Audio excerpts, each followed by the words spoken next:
The top 5 offenses were driving while license suspended, civil matter, family dispute, operating vehicle while intoxicated, violation of controlled substance, and damage to property.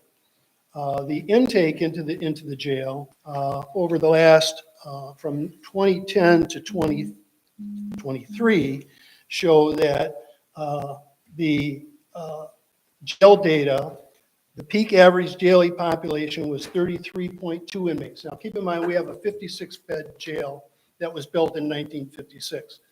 So there's no question that the jail itself is old and outdated and has problems. The issue is who's going into that jail, what are we doing about reducing the level of crime in Antrim County, and specifically and more importantly the recidivism rate, because a lot of these people are repeat offenders. So the recidivism rate and the type of person that's going into the jail is critical.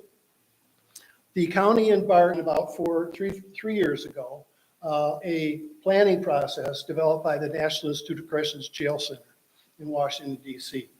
That planning process starts with a needs assessment. The needs assessment looks at issues that I've just articulated. You know, what is your jail population? How long are they there? How many of them are pretrial detainees? How many people are in there for what specific type of offenses? So we've got a big portion of our jail that are pretrial detainees that are turning over within a very short period of time. And we have another population of the jail that's there for an average of 11 to 11.9 days based on the data. And those that are there any longer than that are usually there for having repeat crimes. So what you're looking at when you're looking at the jail is how not only what are we doing for the inmate population and the types of people that are coming into the jail, but what ultimately are we doing to reduce recidivism? Because repeat offenses is a significant contributor to the jail population. So the point here is that if 60 to 90% or 80% of your jail population is made up of people who have substance use disorder and or mental health issues, the obvious thing would be to suggest that we treat those problems. Without treatment, we're simply warehousing people to punish them or to incapacitate them, neither one of which particularly works. So what we've been recommending and what the NC jail planning process recommends is a needs assessment, which looks at the kind of information that I've just presented to you. What does your inmate population look like? What are the issues that are confronting the community and the specific offender? And what, if anything, can we do to mitigate that and ultimately reduce the cost of building what in essence is a maximum security facility housing primarily short-term misdemeanor offenders, many of whom reoffend.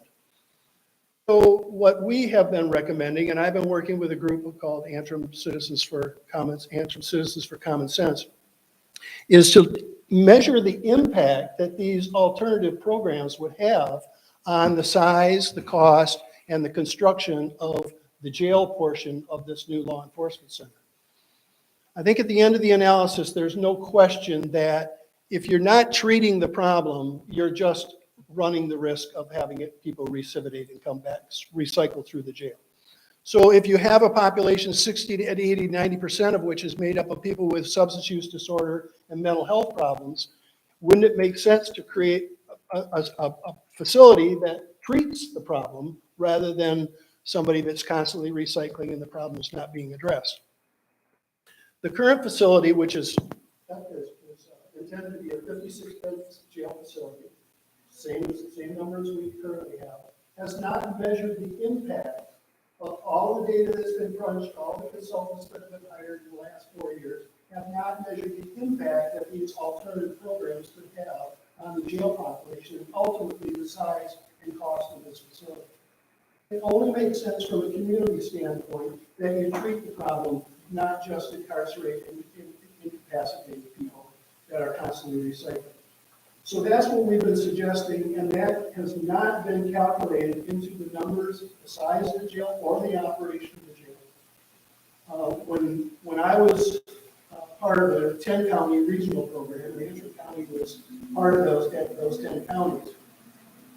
I spent 40 years of my life working in jails, minimum security prison camps, all the courts, probate, district, circuit courts, my staff and I for over 30 years. In that time, we developed a jail classification system, an automated system that looked at both risks and needs. What are the risks that the offender poses to the community, and what are their needs? That system is now used throughout the country as a model of JADIS, and when I was the chair of the State Community Corrections Board appointed by Governor Blanchard in 1988 when the legislation passed, that system was not only automated, but it was fed into the Department of Corrections database for policy and planning purposes, so that jails like Antrim County, when they're going through this process, could look at that data, both risk and needs, to determine what size and what type of facility is needed. That has not been done in Antrim County. We have not looked at the impact on these alternatives. We have not measured those impact in the context of what type of jail, what size jail, and how we operate. And that's why, so until that happens, the voters are left with a very difficult choice. On one hand, we have a 70-year-old facility that's clearly outdated, that needs to be updated. Do we need a law enforcement center that has 32,000 square feet that costs $18 million for a $15 million bond? That's an open question. But we certainly don't need a jail facility that doesn't address the inherent problems of the people that are going through that facility. And that's what's missing. It's missing in the data. It's missing in the determination of the size and the operation of this jail. And until those issues are addressed, I think the voters are really stuck in a pretty hard place. On one hand, yes, we need a new facility. Do we need a law enforcement center? All the discussion that's taken place the last 4 years has been primarily focused on the jail, and rightfully so. The jail construction is the most costly and complex type of construction you can undertake.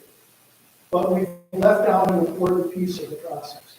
And until we address that, I'm afraid that voters are going to be stuck with a decision that really doesn't address recidivism and a reduction in crime.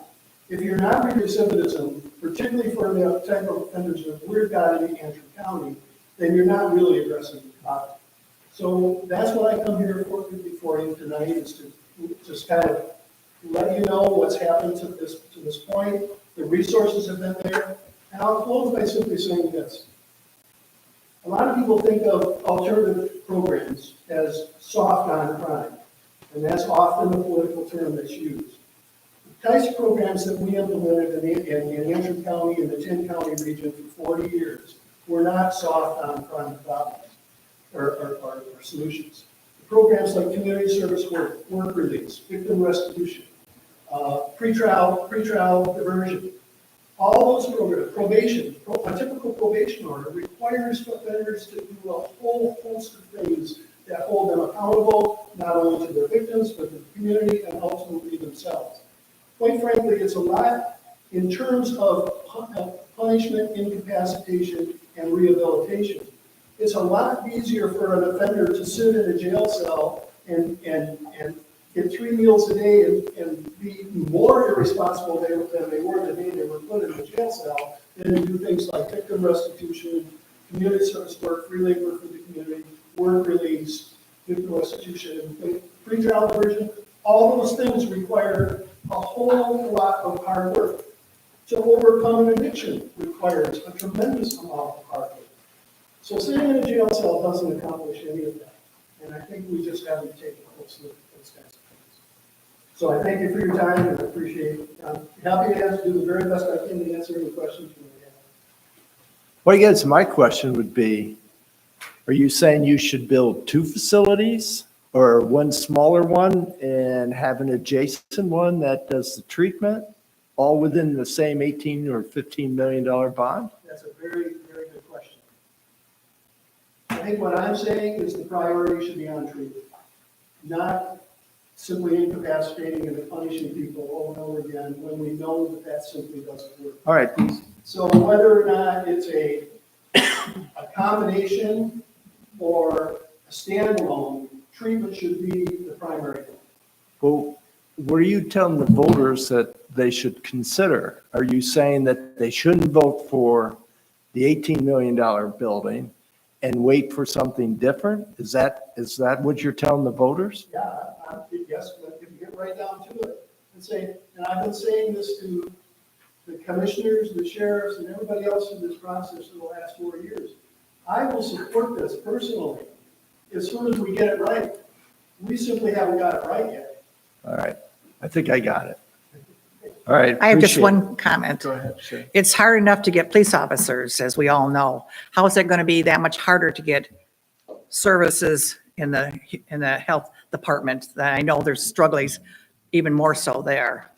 That's another really good question, and there's no easy answer to that. As we all know, whether it's mental health or medical health or whatever, particularly in the post-COVID world that we're living in, those are not easy people to find. No, they're not. But if I'm making a choice between a corrections officer in a substandard facility, knowing the things that I just told you, versus someone who can provide treatment and hold out hope that these people aren't going to constantly be recycled through the system, I think that's the job I would prefer. How would you propose hiring those types of healthcare providers then? Through the county, through, I don't know. I'm probably asking far more than I should. No, that's another good question. There are questions. When community corrections legislation was passed in 1988, the state provided resources, including staff resources, to counties to be able to implement these programs. The impetus then was the state was overcrowded, the state system, and jails were overcrowded. And we were able to convince the legislature that it's much more cost effective to do treatment than it is to put somebody in a prison or jail cell. For example, it costs as much to put somebody in a prison in this country as it does to send them to Harvard and pay all of their expenses. So it was a pretty easy sell, candidly. Community corrections still exist. So Antrim County has the benefit of community corrections. Unfortunately, community corrections is focused almost solely on felons, and most of our jail population is misdemeanors and convictions. So there are resources. Community corrections is a resource. Mental health is a resource. We used to have treatment services throughout all treatment services in Traverse City. They've recently closed their facility. But there are resources that we can collaborate with to reduce those costs. But ultimately, what I would see is these would be sheriff's department staff. Thank you. All right, thank you. Thank you very much. Thank you. All righty. Our second guest is Under Sheriff George Lassiter, and he's going to introduce the subject that is one of the items in our board discussion. Thank you. Should I do the stats real quick too? Is that all right? Sure. Can I do that since I'm here? Yep. So I'll start off the township statistics for June. We had 65 incidents here, First Lake Township in June, 11 of which were 911 hang-up checks. We had 3 alarms. We can get that sheet. We actually responded to 3 different burning complaints, 3 car hair accidents. We had 4 driving complaints. Our Marine Patrol deputies that are out there in force right now, there's 2 incidents they responded to. We had assisted on 9 medical calls, 2 mortars assist, 1 suspicious person, with 8 traffic stops, and only 1 tree down. Okay. And 1 wellness check. So I kind of glossed over some of those are more of the highlights of the other statistics. Are pretty benign. We didn't get that report this month. You didn't get it? Mm-mm. Are you typically getting it? Mhm. Yeah, I usually get it in the email, but I didn't see it this month. Of course, it could be that it maybe got quarantined by DC3. So it's possible. We'll make sure it's getting out there. Right behind you. Oh, sorry. Is it dead? Wouldn't be a I usually meeting. don't need a microphone. You're picking up just softly, so. Okay. Whoever uses it last forgets to turn it off, and so it dies the battery down. Gotcha. And we've had several meetings in this room this past month, so Sorry about that. It's okay. Actually, it's just Sharon doing karaoke. That's why By yourself? Yeah. I thought you were behind me there too. And we Yeah. keep the door closed. So what I wanted to bring up is a system that we are working on getting more widespread in the county. It's called Flock.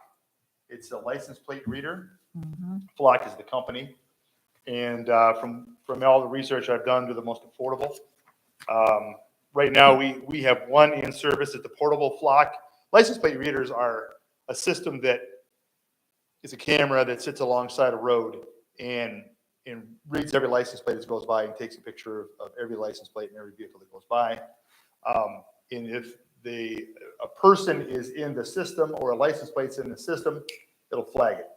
It'll tell us like, hey, you're looking for a person with a felony warrant. They just went southbound on US 31 in such and such a car.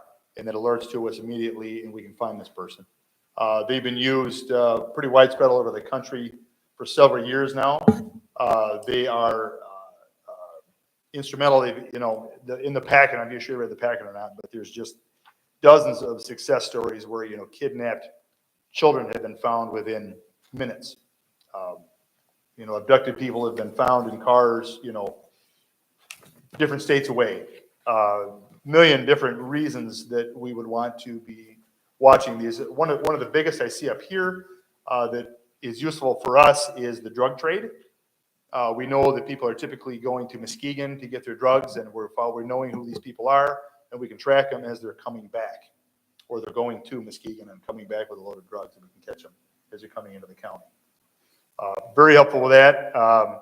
In this township, I can see a big use for that. Say if somebody burglarizes a home, on the lake, either one of them, whenever, wherever, and maybe a witness sees a particular vehicle, a black Ford Escape, leaving at a certain time. If we have a flock camera in the area, we can go back and look at all the black Ford Escapes in that time frame and start running plates and try and figure out who this person is. That's it's such a sensitive instrument now that it can actually pick up. We can put in there, hey, we want to find vehicles with a particular bumper sticker or a particular blemish on a car, and it'll pick that stuff up and alert us what that vehicle is coming through. So, like I said, we have one portable one that's right now. It's over in the Mansalona area. Star Township, Elba just purchased one that'll go online here in about the next 4 weeks on the highway there on 131. So I'm reaching out to all the townships to see if any other townships are interested in purchasing one or two or however they are comfortable doing. They're solar powered, so they can be mounted on a pole anywhere. Right now, Flock is waiving the pole cost.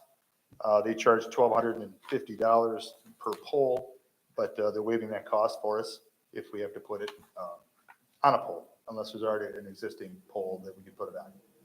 So they're $3,000 a piece. That's not for the solar one.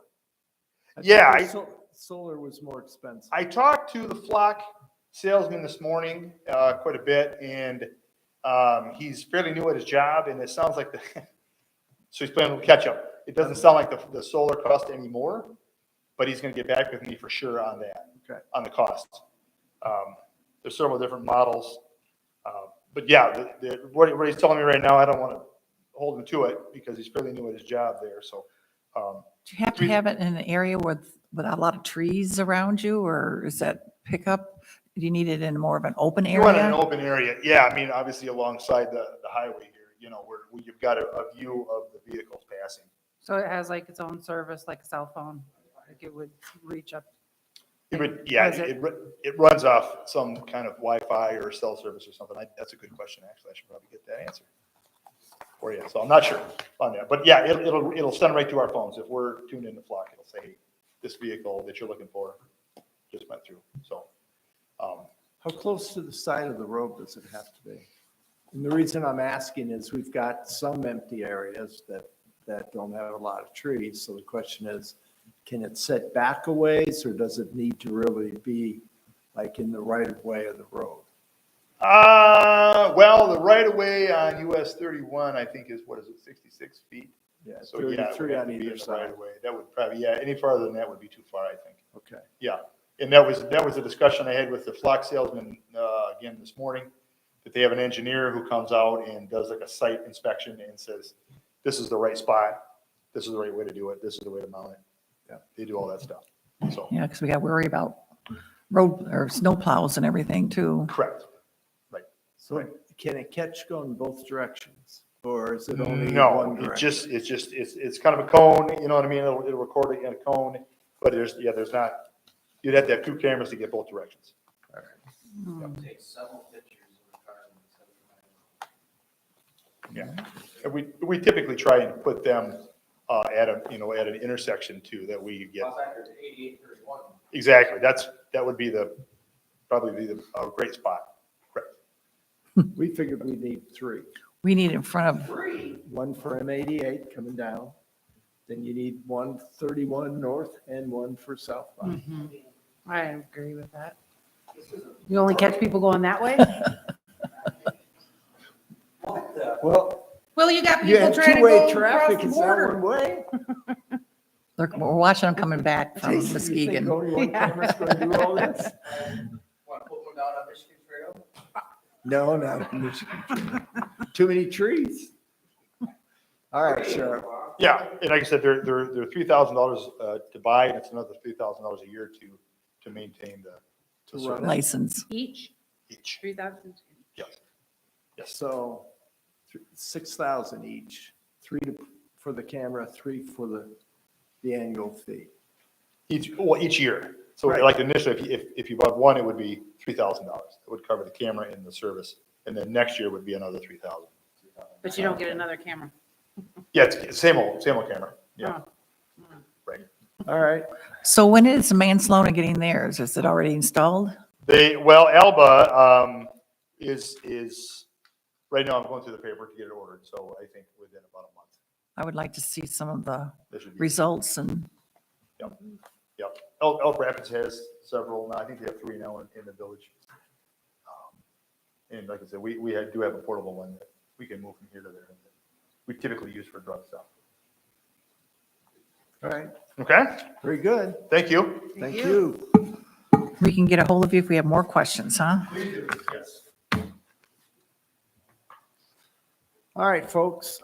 Planning Commission, I mentioned the meeting was canceled, so there's nothing there. Mary, any FOIA update? There have been no FOIA requests. All right. The financial overview, as I've mentioned before, our revenue stream does not pick up until December, so we will continue to incur monthly losses. In addition, we have incurred some expenses that were not planned, which is like the fire truck, or came in higher than expected, and that was the road deposit. The general fund was favorable to budget as revenues were higher by 31,000, expenses were lower by 45. Revenue was higher primarily due to state revenue that we received. Expenses reflected roughly 13 of our cost centers were under budget for 56,000. 6 cost centers were over budget by 11. The fire fund was negative, as I mentioned, because of the new fire pumper truck we purchased. The ambulance fund was slightly favorable, and the road fund was unfavorable due to that higher deposit requirement. It seems like sometimes we finance the road commission up front, but that's right, Josh, you can take that back to them. Again, if anybody has any questions, feel free to give me a call. We have one item under new business. We had no old business. Sharon, would you handle the discussion on this item, please? Oh, I can start here. As Bob said in the beginning of the meeting, that this carpet, we opened the doors in 2008. This carpet's going to be 18 years old. You can see the wear and tear we have on it right now. This is original carpet, and there are areas in the building that are worn through the carpet, going through. So this room isn't used as much as all the offices, the bedrooms, the back rooms, all the other rooms that are used often. Although this room takes a lot of potlucks and meetings and spills and so forth. So our janitor, or our person that takes care of our custodial work here, Larry, has asked me if what our concerns were with the carpet, because he cannot clean any more than what he has been doing on them. And I have said for the last several years, we need to upgrade our carpet. So I went out, I asked him for suggestions. He seems how he has connections with carpet people, and I did reach out to the one he suggested, and it's Floor Covering Brokers, Carpet One out of Traverse City. They did come out. He did an old-fashioned measuring by hand every inch and square inch of this building, and everywhere there's carpet. So he did leave samples. That is commercial grade. It's now what's like in most commercial areas. Several townships within the county have what they call the carpet tiles. So it's all laid down in like carpet tiles. It looks like one big floor, but it's not one big sheet like this is here. So in bad areas, you got bad areas. Where the tile you can pick up, if there's damage, pick it up, replace it. You can do it that way. So it's any areas that you have that are well used can be replaced and fixed.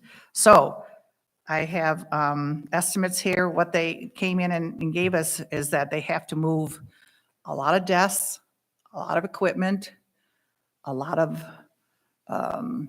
cabinetry, and then that would include all the baseboard all around the whole areas of everywhere. So we have the estimates in our packet here. What other questions can I help? I've gone and talked to him for quite some time. So we have two proposals. There's a quote 1 and a quote 2, meaning we have two sample packets. One's just a slightly better grade of carpet, but they're both good. They're both commercial grade. $1,600 difference around in that. So they move.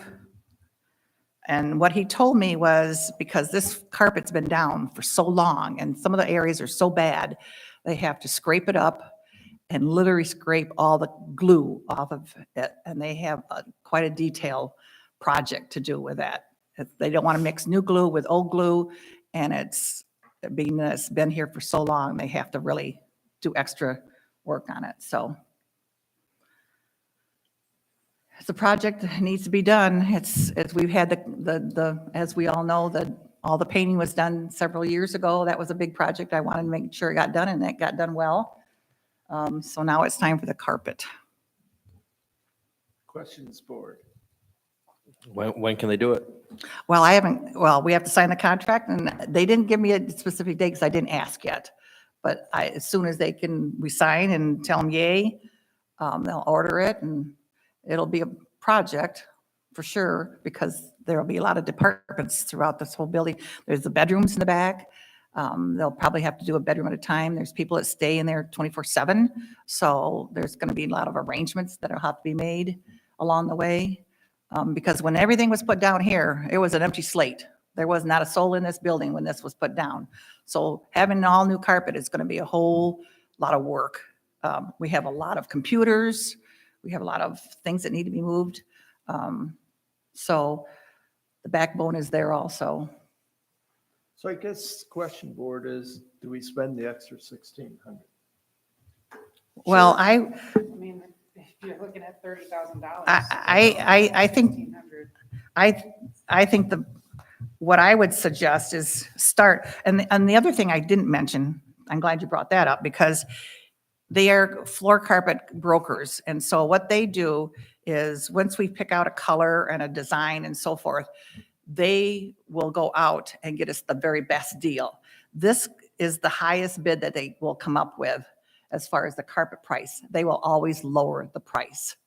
So Well, they'll find a lower price. they'll find a lower price, and it's lower than what the bid comes in, but they have to go with what the sale, the total cost is originally.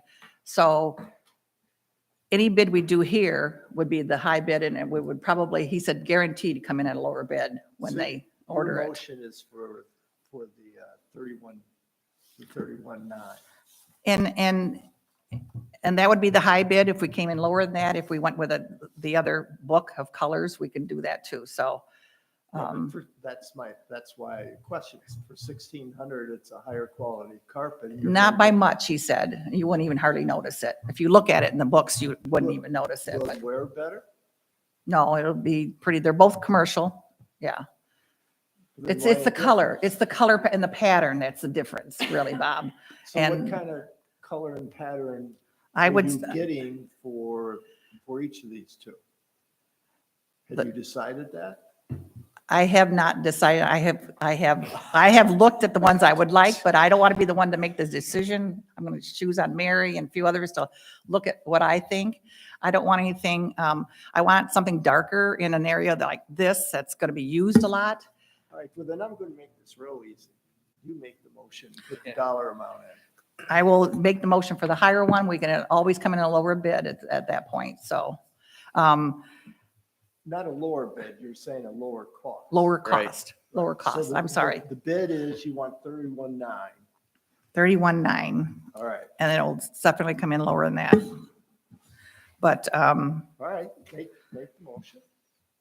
I make the motion, we accept the floor covering brokers carpet one quote of 31,900, not to exceed 31,900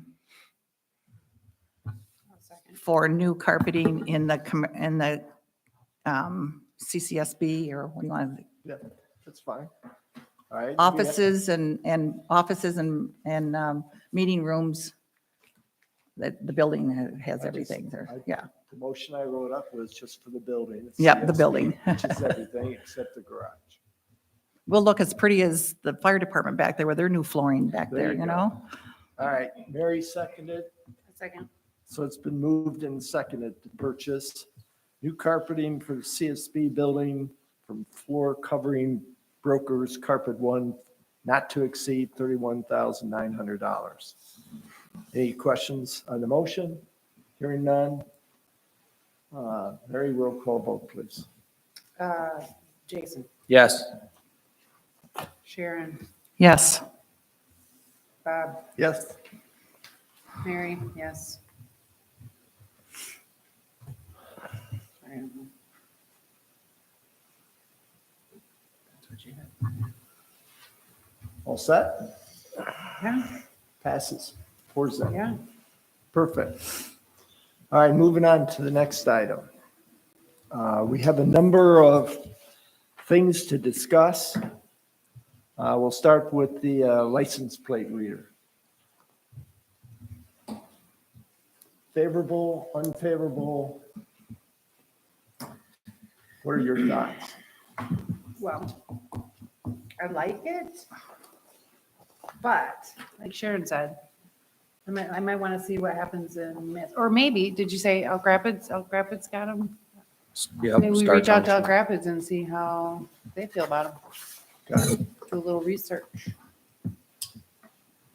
Sounds like a general consensus. I would agree with that, let's see what the others find, at least Elk Rapids. If they have it on 31, we're covered a little bit up here.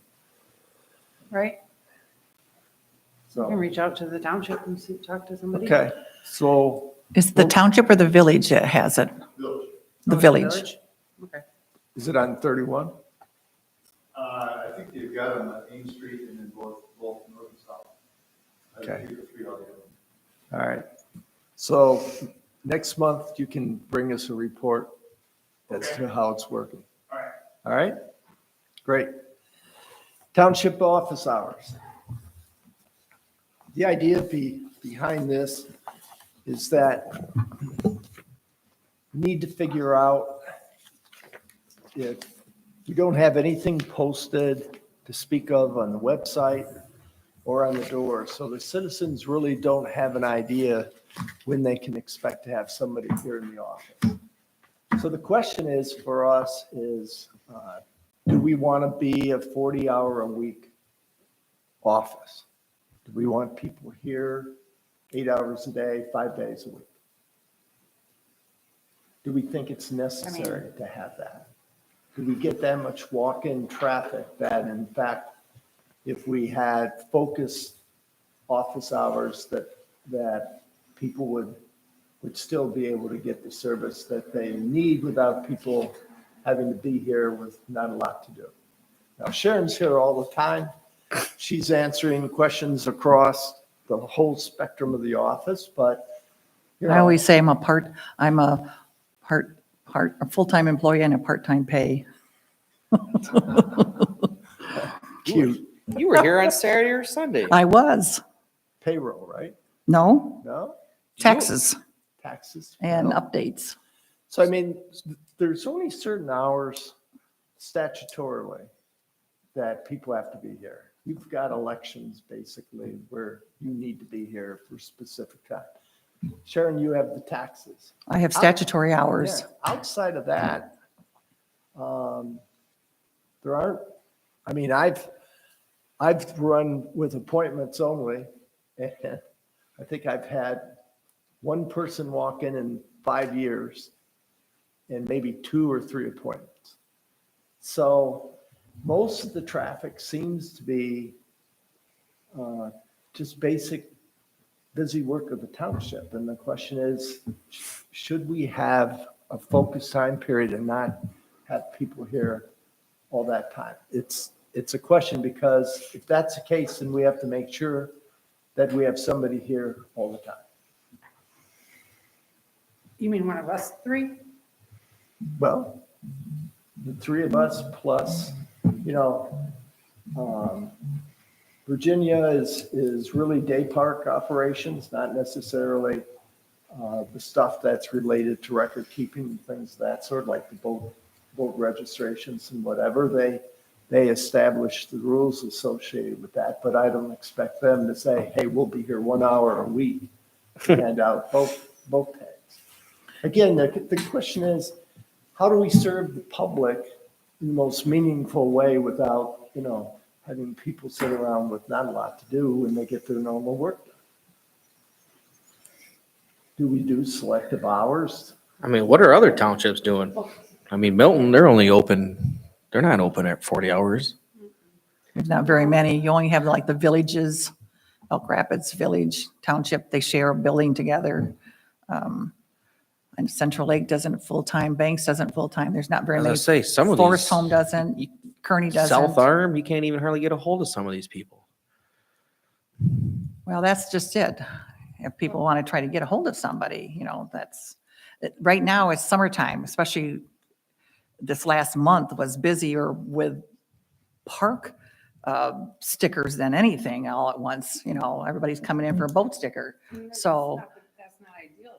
I mean, we need to find something better to do with the boats. I agree. Well, I agree. I've talked to Bob and Ginny about that, and they like that idea. Yeah. So we just need to make that transition.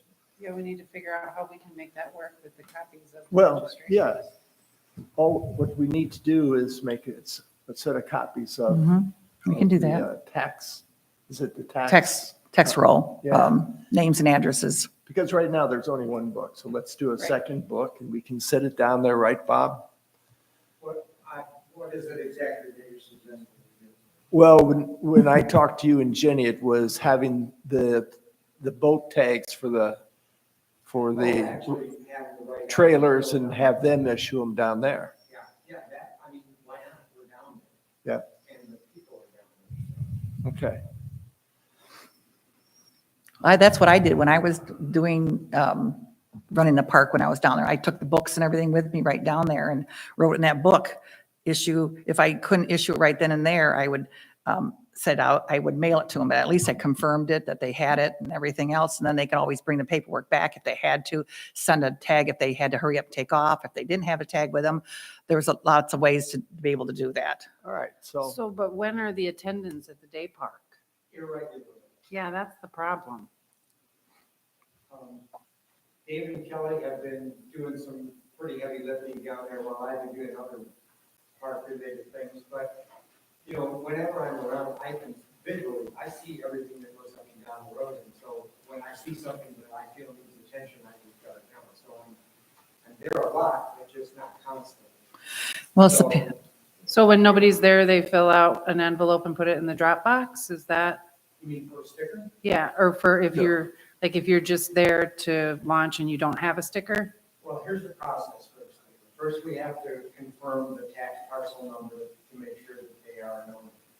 Then we have to see a copy of the registration for the trailer and the boat to make sure that the boat belongs to the people. So there's a little bit of paperwork to it. No, I understand that, but I guess what I was asking is if Dave and Kelly aren't down there and you don't happen to see somebody, but they go down there and they're not from here and they pay that $20 launch fee, does that go in an envelope in the Yes. box? So there's Yes. an envelope in the Yeah. box.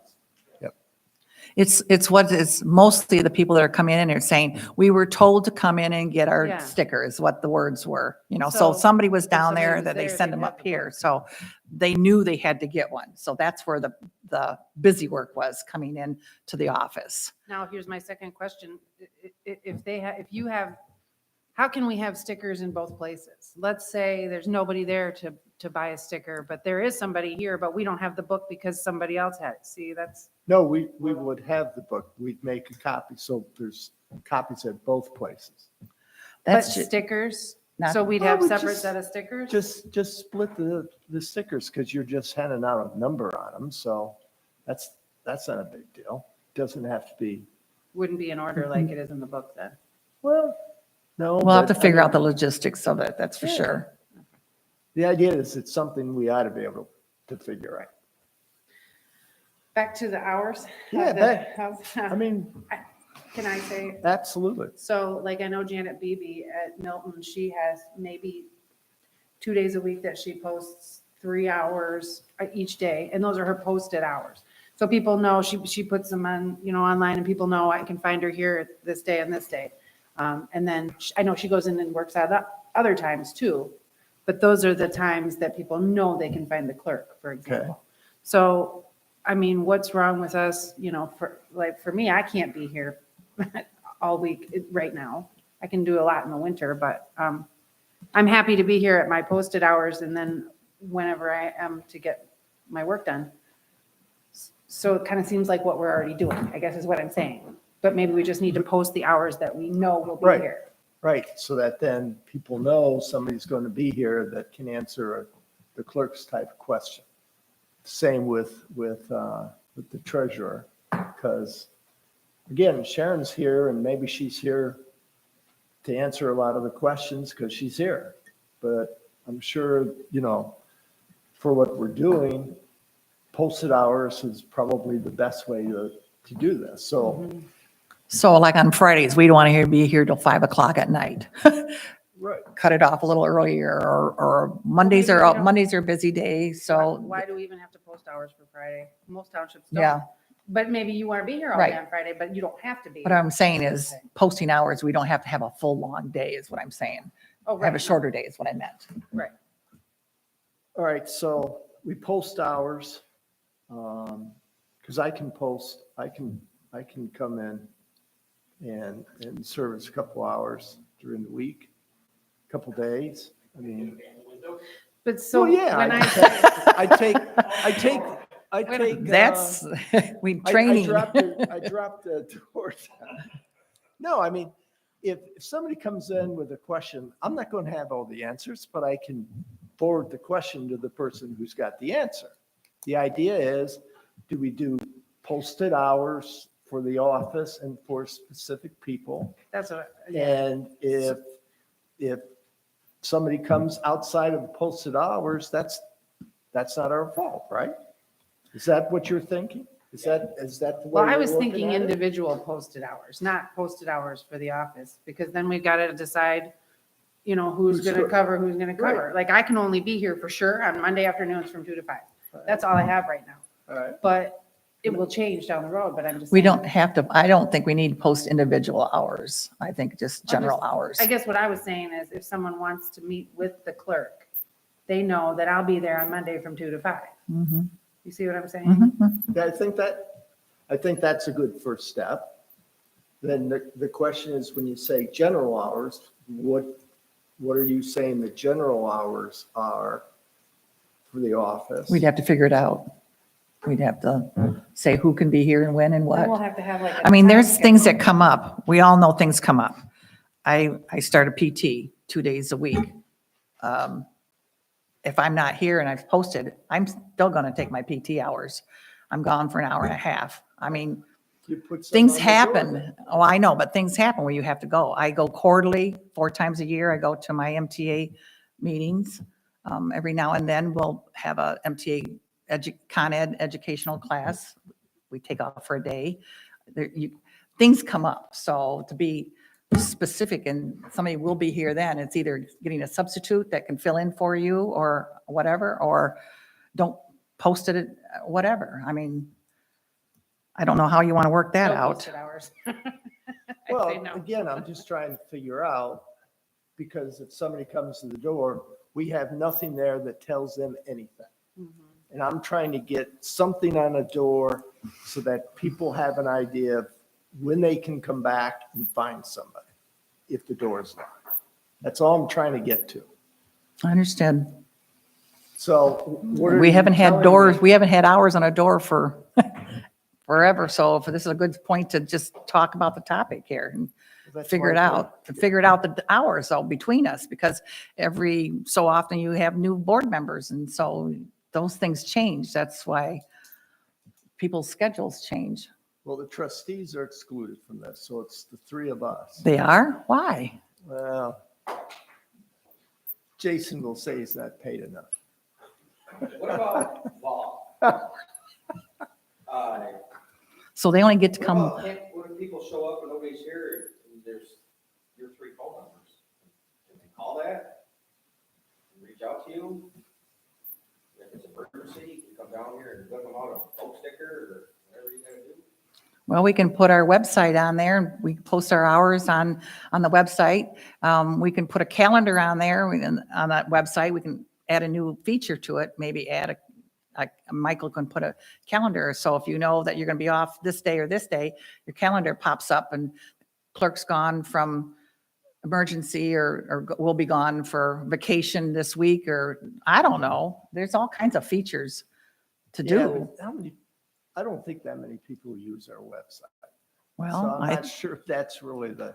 there's a lot of them I that mean, go on the we can- website. We can put something that we don't have to put on the door. We put it in the box there, and so that people understand, and we can do that on a weekly basis if you want to. It's just, we need to address it somewhere. Okay, figure out the schedule, Bob. That's fine.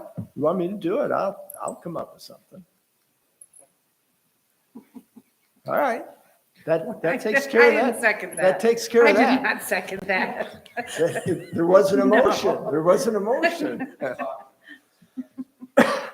All right, so I'll come up with. I know something. many times I come in and I have appointment, come in and you're here and I'll say, how come you didn't put that gate up, Bob? Well, I don't want to because wait on it wasn't anybody. my hour. I don't have posted hours. All right, I get after him all the time. well, we'll come, I'm sure we'll figure this out. But anyway, I wanted to bring it up so that. at I least now totally you've asked me- understand. You've asked me to do it, I'll come up with a solution. Totally understand. Okay. And we'll have a Well- special meeting. To Great. put a motion out on the floor so everybody Sounds buys it. good. All right, next steps on the cemetery. I went back over my notes. I was not real clear where we were, where we walked away. Now, I think we put something on the website with the total ordinance, Yes, and Right. constant contact. constant contact. So we've at least sent out notification to, I don't mean ignoring you, but, okay, good. We've got it out to the public. They understand what's going to go on at the cemetery. The hardest part is contacting people with names and addresses of children or whatnot for some violations out there, to send them a courtesy letter on some things. That is our major hard part. I spent probably an hour and a half looking for one family address to contact them that I know personally, but I don't know the children that well. So I'm like, don't know where to go for some of that. So, Well, I mean, I think the ordinance covers that if we live by the How are we ordinance. doing on the signs? Have we- We haven't ordered any signs because we haven't approved any signs. I mean, we needed to talk about what we wanted to put on the signs in the cemetery. Remember we talked about signs? well, I thought you guys were just going to take stuff off of the ordinance and put it on the sign. I mean, you don't have to come back here to get board approval for a sign. Okay, we'll do it. We'll take care of it. Yep. I mean, Okay. that's what I do with the nature preserve I mean, or the day park. The day park people, hey, what do you need? So we Get just, the signs and put them Bob, up. he's in the sign making business. Yeah, I So- know. Bob makes great, they'll be there long after we're gone. Those are nice signs. Yeah, they are. They're I great. think we need to get, we need to give you some, like we talked about, get some signs out there and let people know. All right, so you guys are in charge. I'll go over to Okay. Bel Air. You said Bel Air has some signs out? I'll go over there and take pictures of it. Is it the one right on, not 88, but the road that goes down the big hill? Okay. All right, I don't know that. Jeez. all right. That's also Bayview, isn't it? Is that Lakeview I'm in? Yeah, that's also Lakeview. All right, so we published it. We're going to put signs up. Anything after that? Well, we need to contact a few people All along the right. way, so we have to get some kind of coordination with getting names or tracking Okay. people down. You're in charge of that. Oh, next of kin, we need a next All of right. kin type information. I love it when people volunteer. All right, anything else in the cemetery? If not, then the last item is the mutual aid agreement with Lake Charlevoix. Michael, I've got a couple questions for you. All right. I don't know if I got answers. but I don't know. Well, you sent us the contract, so I'm assuming you have a copy. Yeah, All right, I got the question. so what townships are covered by Lake Charlevoix E EMS? Would be Charlevoix County, the township that's east of Charlevoix, part. East Jordan covers part, they cover the other part. The township north of Charlevoix is Emmett County, and they go about a quarter into Emmett County, and they have a mutual aid agreement with Emmett County EMS. Well, this agreement tells us we're going to cover anything Lake Charlevoix does. No. All right, This is basically an agreement to assure that if a catastrophe happened, that we would be able to go there and that, or they could come down to us so that we don't all get billed for services that used to occur. The state is kind of volunteering most of the agencies to come up with some kind of mutual aid agreement so everybody is covered for whatever should happen. We will not be going to Charlevoix County unless it's an absolute catastrophe. I possibly am thinking we might have 2 calls, maybe, Bob, maybe 3. We have more calls going into Grand Traverse County currently than we have going north. We had one the other day on 31 and Town Line Road. That's Grand Traverse County, okay? That was a rollover, which happened to be a golf cart. Okay, there were no injuries, but we were dispatched there. We do cover a lot in Elk Rapids because they only have 1 unit there. And so we go to Golden Beach Road or further south, Bay Shore Road. But in regards to Charlevoix, this is more for the southern portion of the township. We had discussions with Norwood and Banks. Well, even though East Jordan has Banks, we'll be getting probably a mutual aid agreement from Banks Township here shortly. but I thought East Jordan was out of business. They're not busy? No, out of business. I No, thought no, no, they're in business. They have an I authority. thought they ran out of They did, but they found went to money? the townships and borrowed money from the townships. They have to pay So that back. they're still They're operational. still operational, yes. We, the four of us met, Jesse, East Jordan, and Boyne City. The four of us met at East Jordan to talk about how we could all work together on mutual aid, who would cover us closer, or if a catastrophe happened. I think an example that I like to use is, and I think Kevin can help me a little bit, was the kitchen fire about a year ago, maybe 2 years ago. Kitchen Farms, yeah. That caught fire. Right. And they had every county fire system there. Right. So the state has asked EMS to start putting agreements together for EMS. We're behind the times. We were told this year, when Tom came and inspected our ambulance, that we had to have an agreement with TAA. So we did. We have a mutual aid agreement with so we go all the way to Meadowbrook and we go down to Alden, because of that mutual aid agreement. How often does that happen? I'm going to say once every other month. We were down there the other day again to Meadowbrook. So I don't see it happening a lot. I think it's more of a fiduciary responsibility that we take care of each other. I don't see it hurting us.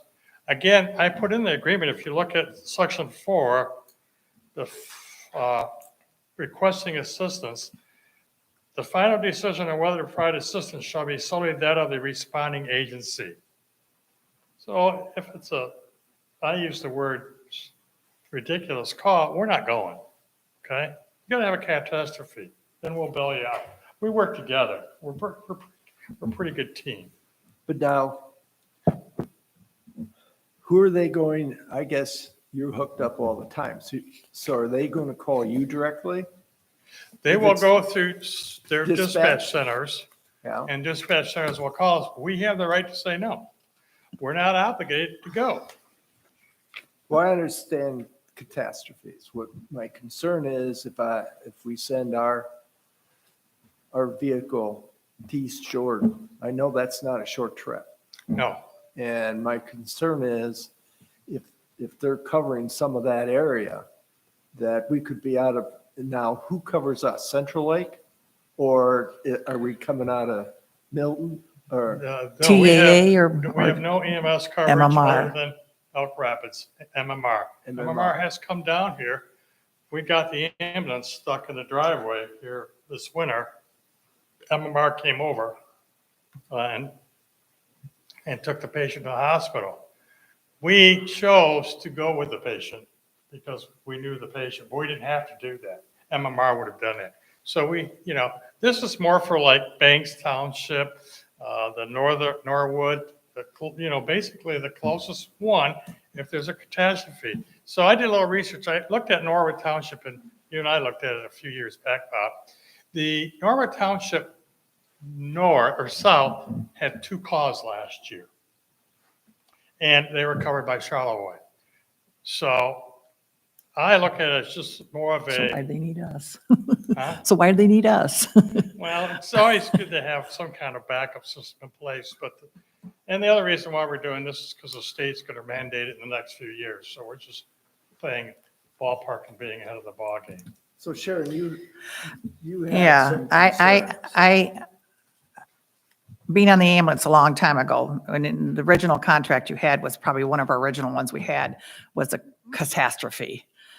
It took us a long time to get rid of it, and it cost the township lots and lots of money because they were billing us for everything. They were billing you for everything. In here, there's We no had billing. tens of thousands of dollars we had to pay. That's right. I And remember that. we couldn't hardly get out of that contract, and it was Charlevoix. And this is a whole new name, Lake Charlevoix EMS Authority. And so I looked it up, and they have most of it. They have a substation in Charlevoix, and then the one farther out. That went across the bridge. Yes, way out and over. I Right. can't think of the name of the township real quick. And it's another little station there. I feel that we have agreements with MMR and TAA. We don't have an agreement with MMR yet. So we don't have that yet. Well, we always had one. Well, I haven't found it, so maybe I'll go back and look, but I could not find it, Sharon. I looked. Well, we always had one with MMR, TAA, You had one and, with the Elk Rapids Ambulance Service, but not MMR. But that when they sold them out, we didn't agree to that. Yeah, we don't have one with MMR. well, they still respond. They're still within Well, Antrim County. That's That's with our, what, have a that- good that- working relationship with Amy Fairchild, so, who's the Northern Regional, well, who's resigning as of July 21st.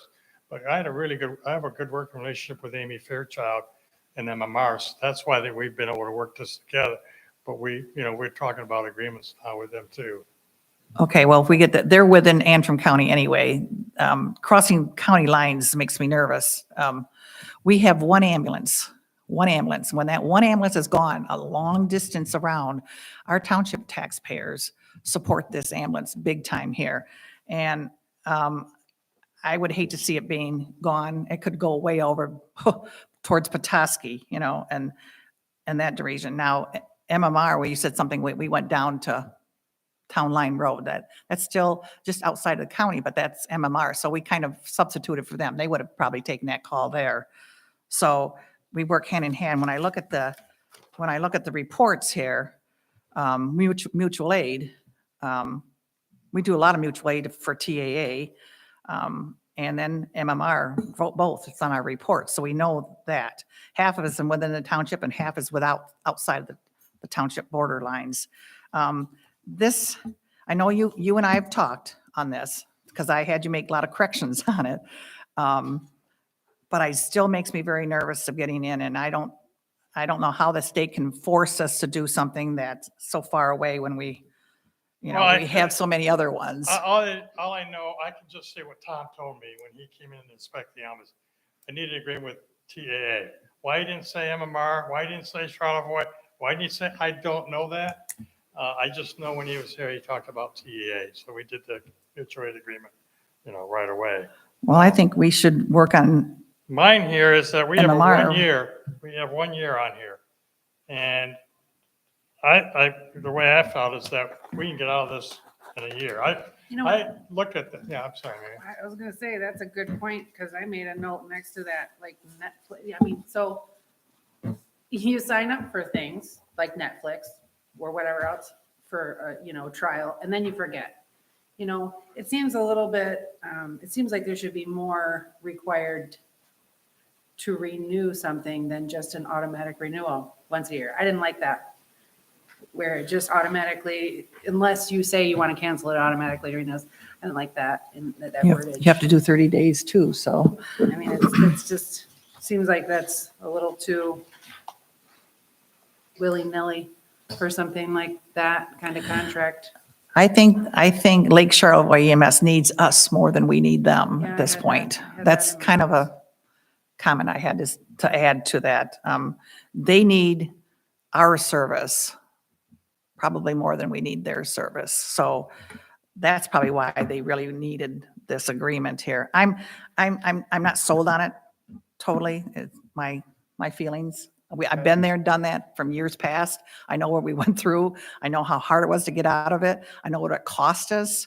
I know that our one ambulance will be putting miles on all over the place.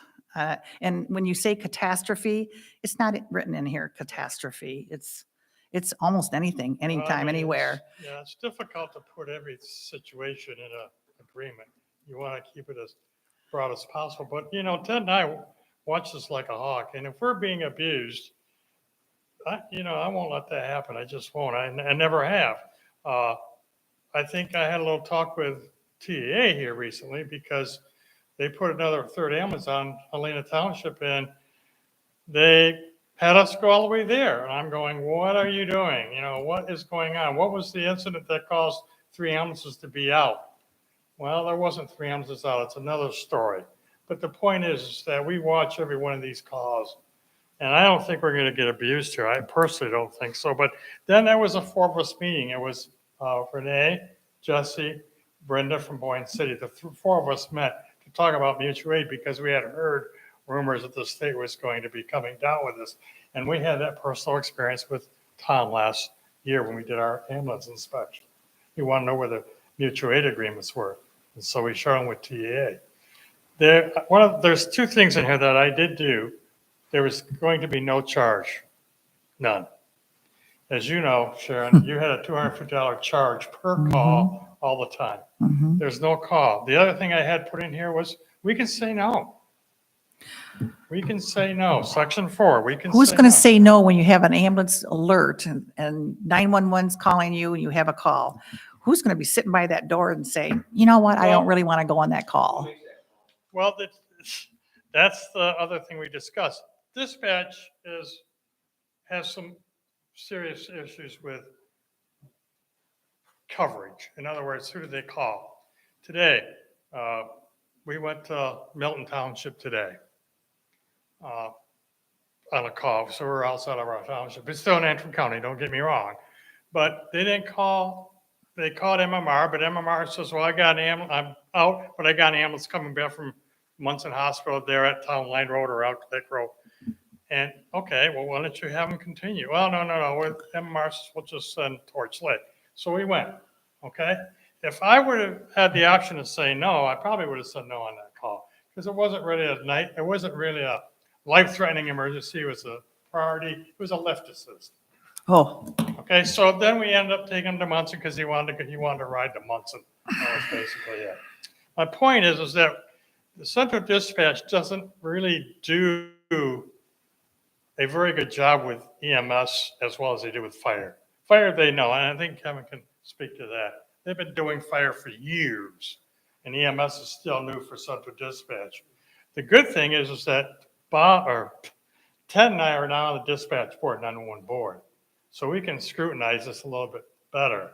But again, I wanted, in the option in here was that we could cancel that call because we just can't go. We don't have to give them an excuse. I know, but there's a paramedic and an EMT on call. You aren't there, and Ted might not be there either. Are they going to make that decision? Say, no, I don't really want to take that call. When they are working for us and they get a call, they're more likely going to go. If they think it's, well, we have to instruct our team what we need to happen. No, we have to do that. And, we just have to do that. They have to call us, and they call us all the time. Ted and I get calls all the time in regards to different situations. And they have to do that with this too. I think if Charlevoix abuses this in any way, sense, or form, it's done. I won't tolerate it. And I think that we have a really good team now. We've got some really sharp paramedics who know enough to call us when they have a problem. Jason called me when he got the ambulance stuck and said, well, can I call MMR? Oh, hell yes. Yes, do that. So, I got that call right away. So did Ted. Sometimes even Kevin gets called. They know to call all of us. And our team is very, very good at doing what we need to do to make sure we take care of our people here.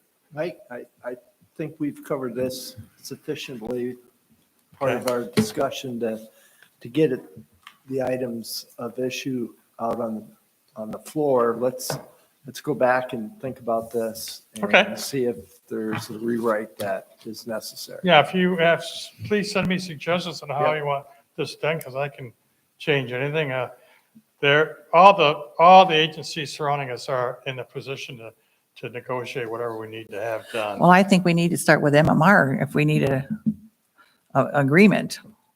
Well, I don't know who's going to step in. Amy Fairchild, who is the one that I've been working with, just this is news as of in the last week. Amy is now going to be the medical control administrator. I heard Dr. Smith is gone. It is now official. We got the letter from Mrs. White at Munson. Dr. Garfield is now the new medical control authority physician. Dr. Smith resigned. He is going to be working in Kalkaska full-time. That's official, effective immediately. Amy isn't effective till July 21st. So I've not heard from Amy who their new appointment will be. Now, I do know that Jason's wife, Jason Sophia, who works for us, she is a supervisor for the southern part of Grand Traverse County. She may be moving up here to work in Elk Rapids Township and be theirs, but I don't know that as a fact. We'll figure it out. Yeah, so just as an FYI. All right, thanks, Mike. Okay. All right, board.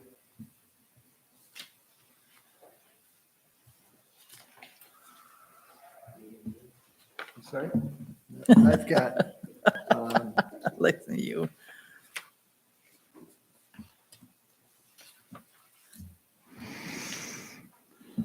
I just wanted to, well, we have nothing on the information only, citizen comment. This is open items, so Mary, who do we have?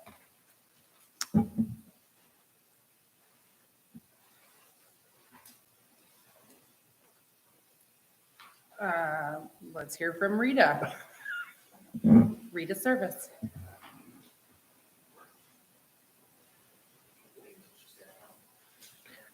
I was reading, sorry. Rita Service, 12110 Dragonfly Lane. 3 quick topics. First one, I'm glad to see that you guys are going to talk about scheduling posted hours. I think as duly elected officials, that needs to happen, and to have it on the door. So it's nice to hear that discussion is happening. The other thing, there was some discussion about stickers being done at the day park. Yeah. Okay, I think at the last day park meeting, we were talking about requiring 2 forms of ID. So we'll need to go back and talk about that at the day park meeting. Fine. And the last one is about the cemetery. Hey, Kevin. Kevin, So the last time I was here, I think you talked about that the next steps was only going to be cutting down dead trees. So, and I did walk around the cemetery. I only saw one dilapidated bench. I think all the other benches were concrete. I may be wrong, but when I walked around, that's what I saw. And I'm a little concerned when you say what the next steps are going to be, because the trees there are very pretty, and I know that the next step was only going to be to cut down dead trees. So when they say we're going to contact violators, I'm not sure what that process is. But I just ask you to proceed with caution because, you know, like Mary said before, there are like, you know, and I'm not talking about children's things, but there are some beautiful trees there. I know we don't want it to look like Arlington National Cemetery, which is a beautiful cemetery, but, you know, we do have beautiful trees that people planted, and I know the bushes next to the gravestones are probably against the ordinance, but they're already there. So I'm just asking you to proceed with caution. So thank you. all right, thank you. Anybody else? Juris Rubing. So at our last county commissioner meeting, our Antrim County Forester, Mike Merriweather, gave his report. And they did talk about the woolly adelgid again. And I asked him, and Torch Lake Township is the only township in Antrim County where they have found it. And it also appears that they found it at the nature preserve. And they are going to be treating some trees there. Right. So just. We already just- signed that. Yep. We already made that agreement. And they said they're going to be marking them because there's trails and people are going to be walking and stuff. So,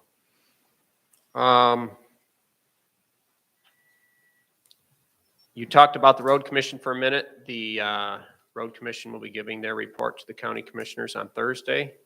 It's online. It's 106 pages long. If you want to read it, have at it. I do find it interesting. When I first became a commissioner 5 years ago, the amount of road maintenance required was around $54 million. And last year it was $49 million, and this year it's $51 million. So they've repaired a lot of roads, but the roads that are left, the prices keep going up. So it seems like we have a hard time chipping significantly away at that huge price tag. And the townships are over $2 million combined, the 15 townships in Antrim County that they contribute to fix local roads. And that total does not count gravel roads, and it does not count seasonal roads. So I would be very interested to know which of our roads they've done maintenance work on this year. Is that in that report? Because my understanding with Bird is Torch Lake Township has to take care of the roads, and we are doing that. So if there's money being given out, how come Torch Lake's not getting it? I think the kickback we were going to get this year is like $11,000 or something. Yeah, the township allocation was significantly less than last year for all of the townships. And the total amount of revenue that the road commission took in this year was less than last year. It's primarily based off the Michigan Transportation Trust Fund, Michigan Transportation Fund money, which is your gas tax. And your gas tax total is based off of how many gallons are sold. And the number of gallons of sold keeps going down from 2001 till today. More fuel efficient vehicles and now electric vehicles. So, but yeah, go ahead. It's online. Peruse it.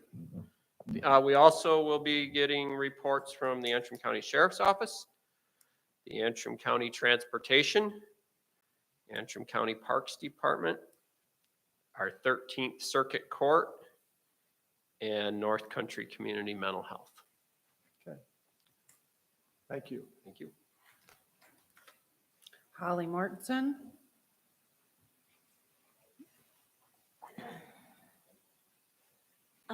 Sharon, I can probably help you with addresses of people that you need when you were talking earlier about trying to Thank you. locate people. So just let me know or email me or something and I can probably get you those addresses. I got that you need one. for next of kin. And then the other thing, the same kind of, as you were saying, is with the cemetery is just that my question earlier, I was thinking about is the grandfathered in situation with stuff that's already planted there. And that if you are specifically calling people, like if you're going to be taking down their trees or removing their items, not just a general like, hey, we're going to do this. But if you're specifically taking down something of somebody's that maybe we specifically reach out to them to say, we're going to take your tree down. Or this is a violation, even if it's been planted there for 5 years or something like this. We're going to take this down because our ordinance doesn't allow for it anymore. I just think that would be a really good practice. As you guys know, we had a few phone calls from people that weren't very happy after the trees that were taken down after the last meeting. And it was very disheartening and very sad for us to have those phone calls. So, I get it. I understand you guys are a business and that's how you guys are running things. But, these are people's loved ones. So I just want us to just really take that into consideration too. And, their view was they weren't dead and your view was they were dead. So, I just think that it's important to validate their feelings too of what's going on in the cemetery. These are their loved ones. So I just ask that we can contact the people specifically, and I have all their numbers. So I have all their addresses. So if you want them, I'll give them to you. I have them. I have copies of every single check of every single grave that was bought. So I will get you that information. But if some you of don't those have are it. deceased already, so we gotta get their that's fine. kids. I probably have that information. Yeah. too. I have lots of records. All right, So very good. I'll All help you. right, thank you. Jemima.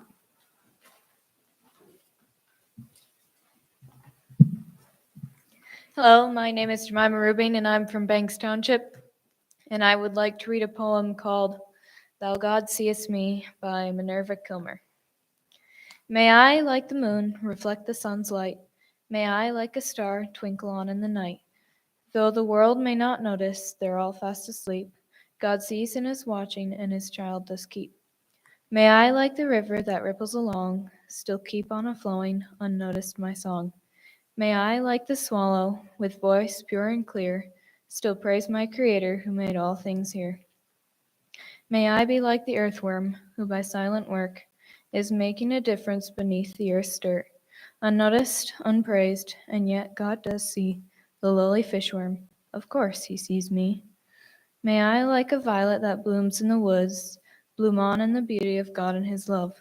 May I, like the pollen that spreads to give life, for the good of my brother give up my own rights. May I, like the moon, reflect the sun's light. May I, like a star, twinkle on in the night. undaunted by foes who scorn my estate, secure in the knowledge of God's love and grace. Thank you. Thank you. Very nice. Anyone else? Nope. Okay.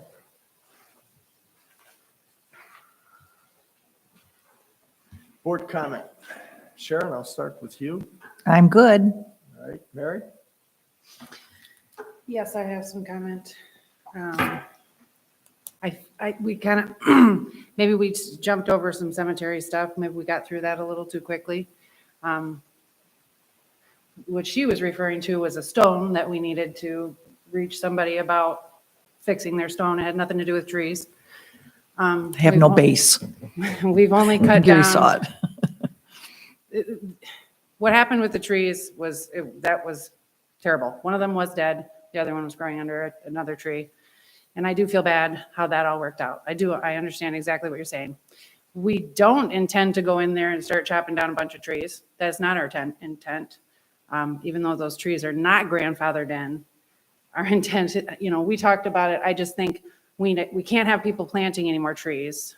And I think the township should decide where the trees are going to be. That's just how I see it.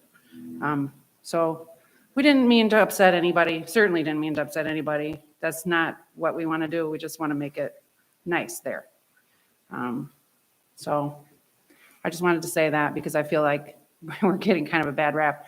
The other thing I do think is important, though, is that I think that we need to have some kind of a form that comes to us. You say you have all of this information, Holly, but I don't. And if I was to get that check with the form filled out by those people that have next of kin, their numbers and things like that, well, I could put that right in and I would have that too, so that if we needed to contact them for whatever reason. So. Send them that form when you send them the deed, and the cemetery will never have to do anything. Well, I mean, I think we need that information before we send the deed. I mean, maybe half the people will send the form back when we send it to them with the deed. They've already got their deed. Why do they need to send it back?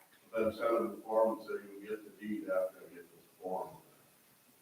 I just don't understand why people that are standing there buying a grave and writing you a check can't also have a clipboard off to the side and fill out their information so they hand that to you at the same time. I'll be charged by the owner, I don't care if it's 10 years longer. I don't care. I'm just laughing because if you saw his truck, you know why. It doesn't do a clipboard. You saw the inside of his truck, that's all. That was the reason I was laughing.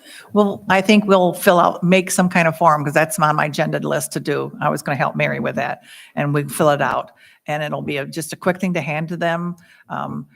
The cemetery graves are much more costly and so your fee is up there too. So we'll figure that all out.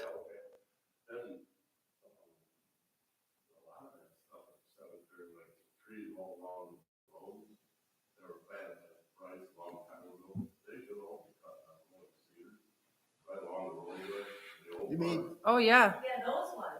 That's why I thought when you were saying you were gonna cut trees down, those were the trees I thought you were gonna cut down. Those were always the trees that we intended to. We're not going in there. I mean, we talked about this the last time we were there. We're not looking to go in there and cut everybody's trees down that you told them they could plant. I'm not going to be responsible for that. So we don't want those trees. Well, the old cemetery ordinance, I remember the last time, it said all plantings must be approved by the township. And the township, you got to approve. So I made people said, put the tree here where it's out of the way. And that's fine. It's just that if everybody in there bought a tree, it would be a forest again. And we're about to go ahead and pay to excavate a whole new part. So it just, I mean. all right, we'll get this. Why don't we have a meeting someday? You sit down. All right, why don't we Gary and set I something- spent thought many that's what we were days and hours discussing together. I thought that's why we were Well, discussing it I'm here. just glad my grandfather didn't. That's okay. But there were some violations that were violations, even though with the old ordinance that's been out there forever and ever and ever. So grandfather doesn't mean anything because they were in violation then too.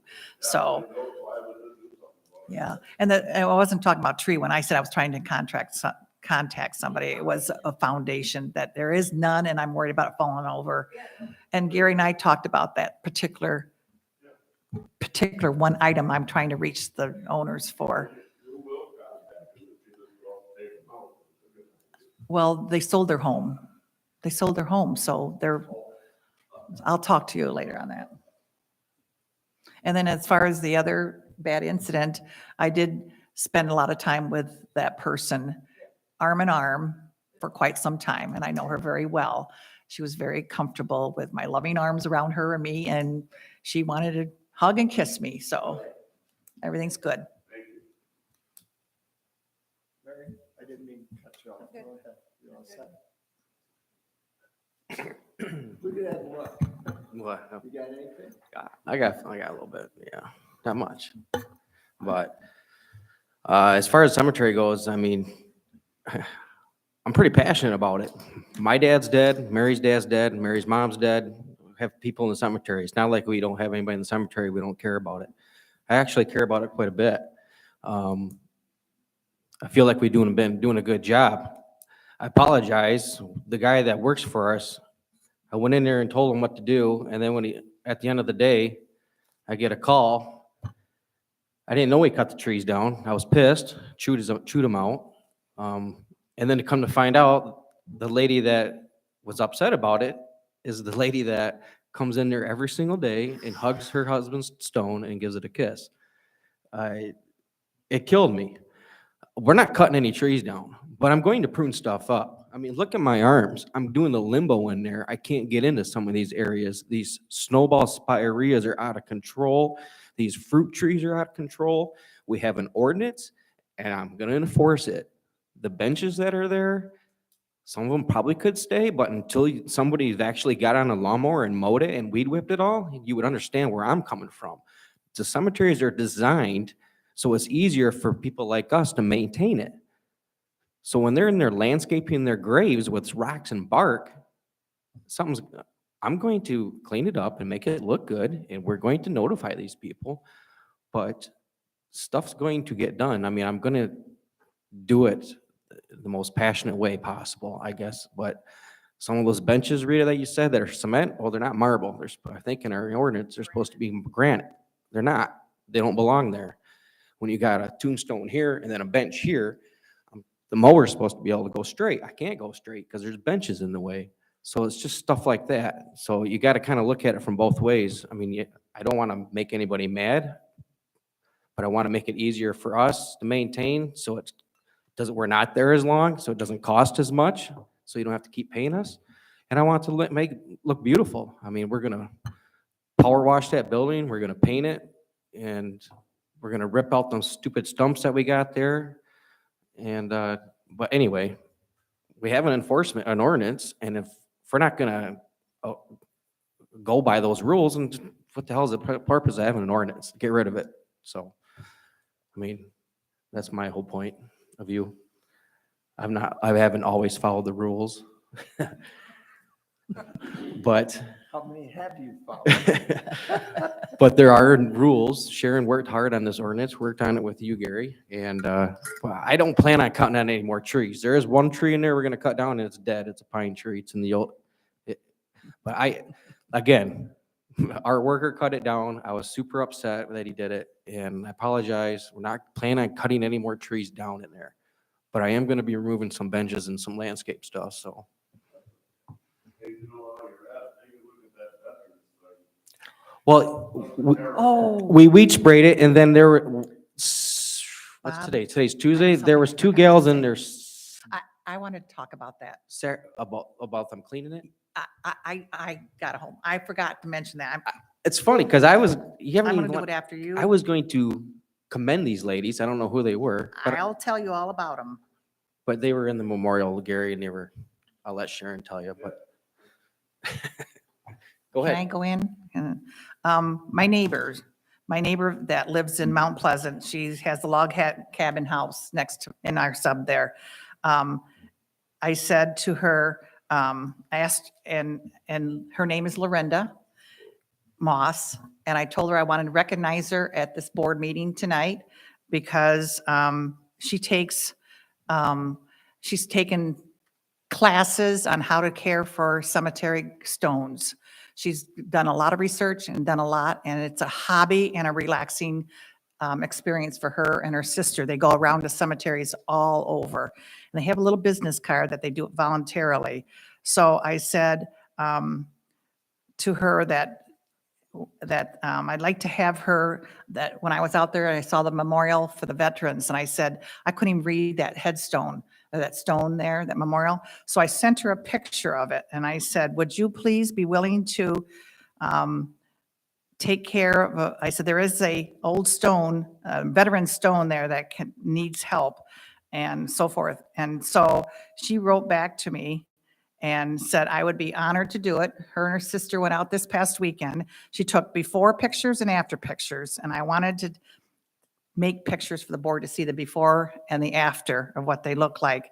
And she said, while she was cleaning them, Paul Wolverton, which was part of that group that helped with the memorial at the time, was going by and seen two women out there at the memorial, turned around and came back, and he went and talked to him, and he says, they said, I'm Sharon's neighbor, and Sharon asked me if I would do this and clean this veterans memorial plaque up here. And he thanked them over and over and over, and gave them. And so, according to Lorenda here, in case anyone is wondering, she was worried that they were doing something wrong. And I said, absolutely not. I said, so in case anyone is wondering, we only use pH neutral soap, Orvis soap, to wash headstones, soft bristle brushes, and D2, which is a biological solution used and federally approved by the U.S. government to use at places like Arlington National Cemetery, the Alamo, the White House, etc. And so she took classes on there, and I said, I will make sure that the board knows, and we can send I wanted to get a little thank you note, but I didn't get it done. We can all sign it and send it to her, because she took the extra effort to do it and send pictures of before and after. So kudos to my neighbor, Lorenda Moss. Friday, I went in there to dump brush, and they were in there scrubbing away, and it was hot. Oh, they said it was hot. They get their car and sit there for a little Yeah, while, yeah. Get back out, start scrubbing. Yeah. All right. That was the memorial. So that's how that came about. Any other comment, Jason? All right. I've got. Can't believe I forgot to two say quick that. Comments. Creswell Boat Ramp, we still don't have a quote on it. Kevin's followed up on it, so I'm assuming that's going to be a dead issue for a while. Second one is I met with the trail folks. They want us to consider setting up a maintenance fund on an annual basis. They will be here at the next board meeting, and I will move that subject into board discussion at that point. Who's So, this? The trail. Nakalima Trail? Yeah. Maintenance? We'll have a discussion at the next board meeting. Well, I do have one more thing to say. I wanted to say at board discussion they need to get that mowed. That's a blight. Everybody talks about our hamlet and how beautiful our township is, and the Nakalima Trail bought that property, and the grass is this high. It wasn't cut for the 4th of July. It looks terrible. Now that they own that, are you Nakalima Trail? Perfect. I would have been nice if it was done before the 4th, but I'll take it. Okay, perfect. As long as we know that it's gonna get done. All right, with that, I make a motion to adjourn. Second? Second, 8:42. All in favor, say aye. Aye.